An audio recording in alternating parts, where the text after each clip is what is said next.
तो वेनम के आखिरी नाच का घोड़ेदार ट्रेलर आ चुका है और अब तो भाई पक्का हो गया है कि सोनी वाले नहीं सुधरेंगे। नहीं, बुराई नहीं कर रहा, ये घोड़े की पूंछ सीधे थोड़ी होता है। इनके भटकाने की स्किल्स की तारीफ कर रहा हूँ, जो कि मॉर्बियस से लेके क्रेवन से होके इस वेनम के ट्रेलर तक बहुत ही साफ तरीके से करते आ रहे हैं। लेकिन इस बार तो सर हम हैं, सो हम ना भटकेंगे ना तुमको भटकने देंगे। 10 साल का थोड़ी समझाए। सो ट्रेलर शुरू होता है नो वे होम के एग्जैक्ट बाद, जिसमें एडी हमारे 616 से छू मंतर होके सीधा अपने यूनिवर्स के मेक्सिको में टेलीपोर्ट हो चुका है और इनका यूनिवर्स बाय द वे 688 है। अक्रॉस द स्पाइडरवर्स में थैंक्स टू हमारे स्पॉट कंफर्म हो गया था। सो घर पहुंचते हैं वही हुलिये वही शर्ट के साथ। बंदा लिटरली 3 फिल्म से यही एक शर्ट पहनते आ रहा है। सोनी वालों, इतनी भी कंजूसी ठीक नहीं होती। बट आई थिंक यहाँ पहुंचते ही वेनम ने प्रोबेबली एक मैक्सिकन कार्टेल द्वारा ट्रैप्ड हुए कुछ कुत्तों को सेंस किया होगा, जिसके बाद ऑब्वियसली सर एडी आके उन्हें कूट पाट के काश या आर रेटेड होता, बट चारों के मुंडी को ऐसे चबाने के बाद कुत्तों को फ्री करके एक चैट की तरह वहां से निकल लेते हैं। और ये वेलकम डेजर्ट पाके वेनम तो वैसे खुश थे, बट एडी का थोपड़ा देख के पता चल गया कि ये कैसे फील कर रहे हैं। फिर इसके बाद मेन कोर्स टाइम हम एक आर्मी बेस के दर्शन करते हैं, या बोलूं तो एक सीक्रेट मिलिट्री बेस के, जहां खासकर कैप्चर्ड हुए सिम्बियोट्स पे एक्सपेरिमेंट किया जा रहा था। यहीं पे 2 और मेन कैरेक्टर्स, यानी पहले तो हमारी डॉक्टर पेन जो कि सिम्बियोट्स पे एक्सपेरिमेंट कर रही हैं, और चिविडिलिजियोफोर के मॉर्डो के वेरिएंट जो कि यहाँ by the way Orwell Taylor के नाम से जाने जाएंगे। फिल्म के विलन भी वैसे यही होंगे। सो ये 2 बात कर रहे हैं कि अब तक ये कैसे इंसानों को ही यूनिवर्स के अकेले इंटेलिजेंट स्पीसीज समझते आ रहे थे, बट सिम्बियोट्स के आने के बाद इनकी सारी थ्योरीज गलत तो हुई है, बट ये इन्फो आम जनता तक पहुंचनी नहीं चाहिए। और इसीलिए थोड़ी खुफिया बात है, बट स्टिल बता देता हूँ, इन लोगों ने हमारे द जूरी नाम का एक ऑर्ग बना लिया है, जिसको लीड कर रहे होंगे हमारे ऑरवेल टेलर। और इनका बेसिकली देखो एक ही गोल होगा कि सिम्बियोट्स को धरती के कोने कोने में जाके कैप्चर या एलिमिनेट करना। बिकॉज एक रीजन तो देखो ऑब्वियसली क्योंकि सिम्बियोट्स खतरनाक है, बट दूसरा जो कि मेन रीजन होगा, ये जो ऑरवेल टेलर है, तो अपेरेंटली उनके एक बेटे को लास्ट फिल्म में प्रिजन एस्केप के टाइम में कार्नेज ने उड़ा दिया होगा। सो ड्यूटी के लिए तो है ही, बट उनके सिम्बियोट हंट का एक बहुत बड़ा ड्राइविंग पॉइंट यही होने वाला है। इवन देख के जो लग रहा है कि इन्होंने ऑलरेडी शायद कई सारे सिम्बियोट्स पकड़ भी रखे हैं। वैसे इनका कोई थोपड़ा वपड़ा तो होता नहीं, बट आई थिंक ये स्क्रीम, फेज, लैसर, एग्नी ये सब होंगे। बट इसके तुरंत बाद ही एक बहुत ही बड़ा बेट सीन था, बट सोनी वालों ना इस बार नहीं। लाइक इसमें Orwell Taylor by the looks of it no way home के एंड वाले उस बार में आके वेनम के उस छोटे से टुकड़े को कैप्चर कर लेते हैं। और ये देख के पहले मेरी भी दिमाग की नस चढ़ गई कि साला पूरा का पूरा वेनम है, फिर भी सिम्बियोट के छोटे से टुकड़े को उठा के ले रहे हो, थॉमस हॉलैंडर का क्या होगा। बट फिर मुझे याद आए सोनी के पुराने पाप कि ये कैसे हर बार ट्रेलर में कुछ ऐसे प्रोवोकिंग सा दिखवा के थिएटर में बुलवा लेते हैं, और एवरी फ्रिकिंग टाइम वैसे कुछ होता ही नहीं है। सो वैसे ही सर आई थिंक ये सीन भी ना एमसीयू का है, ना ये सिम्बियोट नो वे होम का, ये प्रोबेबली हमारे वेनम के ही यूनिवर्स का है। और ये चिंटू भाई वेनम से गिरा हुआ एक और टुकड़ा होगा। और अगर पूछोगे कि फिर भाई ये बारटेंडर और बार कैसे एग्जैक्टली सेम है, तो ये भी बताता हूँ। लाइक अगर तुमको याद हो, वैसे याद तो किसी को नहीं है, बट स्टिल याद कर लेते हैं कि जब मॉर्बियस में एड्रियन टूम्स हमारे एमसीयू से सोनीवर्स में टेलीपोर्ट हुआ था, तो भाई वही प्रिजन में ही हुआ था। व्हिच मींस कि एक बंदा टेलीपोर्टेशन के टाइम जिस जगह होता है, वो दूसरे यूनिवर्स में उसी एग्जैक्ट जगह ही टेलीपोर्ट होता है। तो यहाँ भी एडी हमारे नो वे होम के बार से छू मंतर होके अर्थ 88 के बार में आ गया होगा। और जैसे एमसीयू में उसका एक छोटा सा स्पॉन गिरा था, वैसे यहाँ भी वेनम का एक छोटा सा हिस्सा गिर गया होगा, और बाद में जूरी वाले आके इसे कैप्चर कर रहे हैं। और ये चीज भी ऐसे संदूक से निकाल के फेंक नहीं रहा, इसका भी प्रूफ है, बिकॉज अगले सीन ने दिखा दिया था कि जूरी ने मेक्सिको के एक सीसीटीवी फुटेज से एडी का लोकेशन पता लगा लिया है। सो ऑब्वियसली आगे होंगे उसे पकड़ने के लिए, और वो ना मिला तो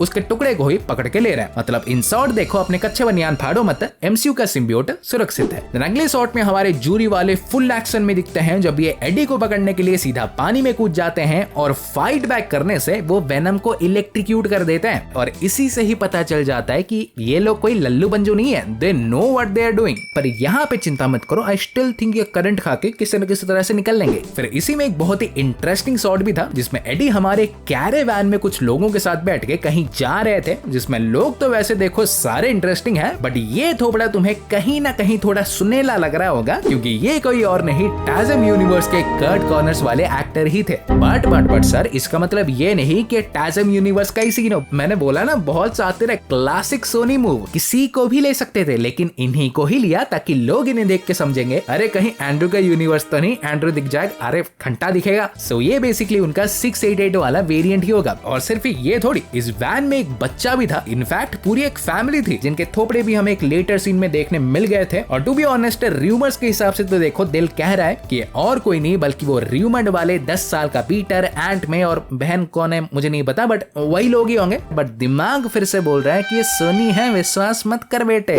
बिकॉज सोनी देखो चाहे बुड़बक है बट इतने भी नहीं कि इतने बड़े रिवील को लिटरली अपने यूनिवर्स के स्पाइडरमैन को रैंडमली ऐसे ट्रेलर में ही दिखा दे। So back in the mind I am thinking कि शायद ये पीटर या पार्कर फैमिली के बदले कोई और ही हो सकता है, और मे बी जूरी वाले इनके भी पीछे हो। बट हाँ, बैक टू द वैन, ये लोग एलए जाते हैं जहाँ एडी हमारे कसिनो में मिसेस चेन से मिलते हैं। लगता है आलू चावल बेच के अमीर हो गई है। ये जोकर टाइप एक डांस भी करते हैं जो कि वेनम का लास्ट डांस होगा। You get it? बुरा था, सॉरी। पर अगला सीन है, बुरा का तो पता नहीं बट बहुत क्रूशल था, बिकॉज इस सीन में फाइनली हमें लेट देयर बी कार्नेज के पैट्रिक म्यूलिगन दिखते हैं। एज ऑब्वियसली जूरी वालों ने इन्हें भी कैप्चर कर लिया होगा, बट जैसे हमें पता था इनके अंदर का टॉक्सिन सिम्बियोट भी, जिसका confirmation bye the way YouTube के सबटाइटल से ही हो गया, सालो ऐसे रिवील करने से अच्छा दिखाई देते, तो वो बाहर आने के लिए तड़प रहा है। इवन एक लेटर सीक्वेंस में इसके बातों से भाई पता भी चल गया कि ये चाहे कार्नेज का स्पॉन हो और वेनम को ही मारना चाहता हो, बट रिवेंज या इवलनेस के लिए नहीं, but may be for the sake of good. चिंता मत करो, ये कौन है, क्या चाहता है, इस पे एक विस्तार से वीडियो बनाएंगे। बस इतना सा टीजर ले लो कि ये एक एक्सट्रीमली पावरफुल सिम्बियोट है, और अगर कॉमिक्स के लेवल का हुआ, मतलब अपने 1000 प्रेडेसर्स की ताकत रखने वाला, तो सर एक क्या 50 वेनम भी इसे रोक नहीं पाएंगे। बट अगले सीन से ट्रेलर का क्रिस्प वाला साइड आता है, जब क्लिंटार के सिम्बियोट्स का एक पूरा हॉर्ड अर्थ की तरफ बढ़ता दिखता है, और कौन कौन क्या क्या आए होंगे ये तो फिल्म से ही पता चल ही जाएगा। बस नल का मत सोच लेना, जो लोग भाई स्पाइडरमैन नहीं दे रहे वो नल घंटा देंगे। पोस्ट क्रेडिट में शायद कुछ दिख सकता है बट यहाँ नहीं होगा। पर हाँ इस हॉर्ड में सबसे भयंकर चीज जो आए होंगे वो है जेनोफेज। लाइक बेसिकली देखो ऐसे क्रीचर्स जो कि सिम्बियोट्स के ब्रेन्स को खा के सर्वाइव करते हैं, और वो खाने के लिए भाई ये लिटरली यहाँ तो सिर्फ प्लेन्स और चॉपर्स पे अटैक कर रहे हैं, बट ये एक्चुअली पूरे गैलेक्सीज ट्रैवल कर सकते हैं बस खाने के लिए। और क्योंकि हमारे धरती पे सिम्बियोट्स का बफे लगाई हुआ है, तो इससे सर बेहतर टाइम हो ही जा सकता है। सो बेसिकली हमारे एडी को सिर्फ जूरी नहीं बल्कि सिम्बियोट्स के एक पूरे आर्मी और इन जेनोफेजेस का भी सामना करना होगा। तो अगले सीन में एडी हमारे बेस में दिखते हैं, या इधर हमारे कसिनो के सीन के बाद पकड़ा गया होगा। व्हाइट शर्ट देख सकते हो, या तो भाई ये खुद ही आया होगा बिकॉज जो सुनने मिला था कि डॉक्टर पेन इसमें उसकी नई लव इंटरेस्ट हो सकती है। दुनिया पीछे पड़ी हो लेकिन आशिकी नहीं छोड़नी। पर इसी में ऑरवेल टेलर ये भी कहते दिखते हैं कि सिम्बियोट्स की पूरी आर्मी आ रही है और उन्हें रोकने के लिए शायद वो कुछ कर भी नहीं सकते। और पक्का तो देखो हूं नहीं, बट इन मामलों में यूजुअली जैसे होता है कि आई थिंक शायद एंड में कुछ ऐसा होगा कि ये लोग जिन सिम्बियोट्स को कैप्चर किए हैं तो उन्हीं में से कुछ से मर्ज होके इस क्लिंटार आर्मी से लड़ते दिखाई दे। May be not. फिर अगले सीन में शायद क्लिंटार आर्मी जूरी के बेस पे अटैक कर चुकी है, जिसमें केओस तो देखो हर तरफ है, बट इसी दौरान वो वाली फैमिली किसी एक टावर से नीचे गिर जाती है। बट डोंट वरी, चिंता मत करो, इस एडी के बच्चे ने जिस तरह से डाइव मारा है हाथ आगे करके, यहाँ किसी का भी ग्वेनिफिकेशन नहीं होने वाला, वेनम पकड़ लेगा। फिर अगले सीन तक ये क्लिंटार आर्मी बेस के अंदर तक पहुंच चुकी थी, और यहाँ आई थिंक मे बी